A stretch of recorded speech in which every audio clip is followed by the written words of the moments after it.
Hi friends, রিজনিংয়ের প্রশ্ন এখানে বলা আছে। দেখো, আমরা এটা সমাধান করব।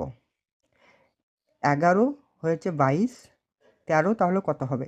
11 22 কীভাবে হতে পারে আমরা দেখি। 11-র সঙ্গে যদি গুণ করি 2-এর তাহলে হয়ে যায় 22। ঠিক একই রকমভাবে তাহলে 13কে করি, 13 যদি 2 দিয়ে গুণ করি তাহলে হয়ে যাবে 26। কিন্তু দেখো 26 হয়েছে কিন্তু অপশানে 26 নেই। তাহলে কিভাবে অন্য পদ্ধতিতে আবার আমাদেরকে প্রয়োগ করতে হবে।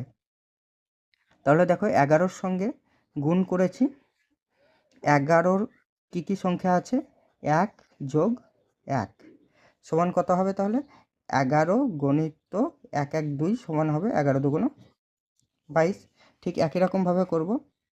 13 গণিত 13কে ভাঙবো 1 যোগ 3, 13 গণিত 1 আর 3 4, 4 13 52। তাহলে সঠিক উত্তর হয়ে যাবে এখানে 52।